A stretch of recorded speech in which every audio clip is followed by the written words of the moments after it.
1 Korintus 11. Jadilah pengikutku sama seperti aku juga menjadi pengikut Kristus. Hiasan kepala wanita, aku harus memuji kamu, sebab dalam segala sesuatu kamu tetap mengingat akan aku dan teguh berpegang pada ajaran yang kuteruskan kepadamu.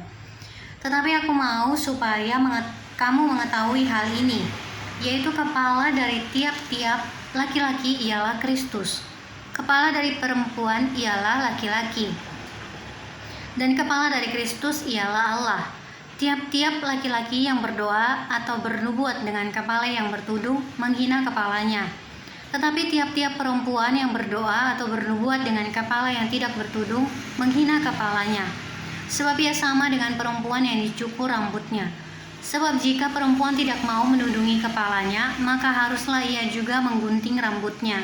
Tetapi jika bagi perempuan adalah penghinaan bahwa rambutnya dicukur atau digunting atau dicukur, maka haruslah ia menudungi kepalanya. Sebab laki-laki tidak perlu menudungi kepalanya, ia menyinarkan gambaran dan kemuliaan Allah. Tetapi perempuan menyinarkan kemuliaan laki-laki.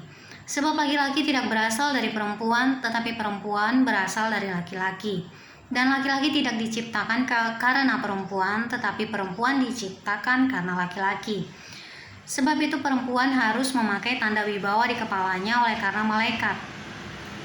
para malaikat. Namun demikian dalam Tuhan tidak ada perempuan tanpa laki-laki dan tidak ada laki-laki tanpa perempuan.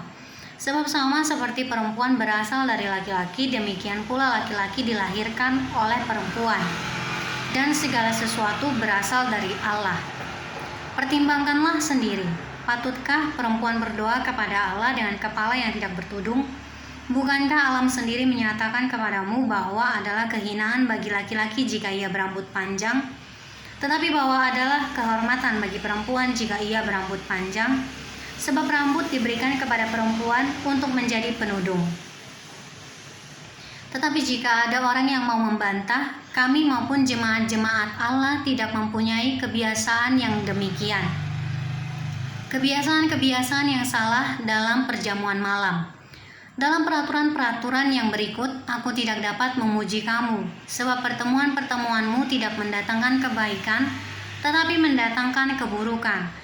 Sebab pertama-tama aku mendengar bahwa apabila kamu berkumpul sebagai jemaat, ada perpecahan di antara kamu, dan hal itu sedikit banyak aku percaya. Sebab di antara kamu harus ada perpecahan supaya nyata nanti siapakah di antara kamu yang tahan uji. Apabila kamu berkumpul, kamu bukanlah berkumpul untuk makan perjamuan Tuhan. Sebab pada perjamuan itu tiap-tiap orang memakan dahulu makanannya sendiri, sehingga yang seorang lapar dan yang lain mabuk. Apakah kamu tidak mempunyai rumah sendiri untuk makan dan minum? Atau maukah kamu menghinakan jemaat Allah dan memalukan orang-orang yang tidak mempunyai apa-apa? Apakah yang kukatakan kepada kamu, memuji kamu? Dalam hal ini aku tidak memuji. Sebab apa yang telah kuteruskan kepadamu telah aku terima dari Tuhan, yaitu bahwa Tuhan Yesus pada malam waktu ia diserahkan mengambil roti, dan sesudah itu ia mengucap syukur atasnya. Ia memecah-mecahkannya dan berkata, inilah tubuhku yang diserahkan bagi kamu. Perbuatlah ini menjadi peringatan akan aku. Demikian juga ia mengambil cawan sesudah makan lalu berkata, cawan ini adalah perjanjian baru yang dimeteraikan oleh darahku. Perbuatlah ini setiap kali kamu meminumnya menjadi peringatan akan aku. Sebab setiap kali kamu makan roti ini dan minum cawan ini, kamu memberitakan kematian Tuhan sampai ia datang. Jadi barang siapa dengan cara yang tidak layak makan roti atau minum cawan Tuhan, ia berdosa terhadap tubuh dan darah Tuhan. Karena itu hendaklah tiap-tiap orang menguji dirinya sendiri dan baru sesudah itu ia makan roti dan minum dari cawan itu. Karena barang siapa makan dan minum tanpa mengakui tubuh Tuhan, ia mendatangkan hukuman atas dirinya. Sebab itu banyak di antara kamu yang lemah dan sakit, dan tidak sedikit yang meninggal.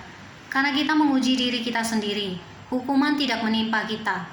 Tetapi kalau kita menerima hukuman dari Tuhan, kita dididik supaya kita tidak akan dihukum bersama-sama dengan dunia. Karena itu saudara-saudaraku, jika kamu berkumpul untuk makan, nantikanlah olehmu seorang yang akan yang lain. Kalau ada orang yang lapar, baiklah ia makan dahulu di rumahnya, supaya jangan kamu berkumpul untuk dihukum. Hal-hal yang lain akan kuatur kalau aku datang.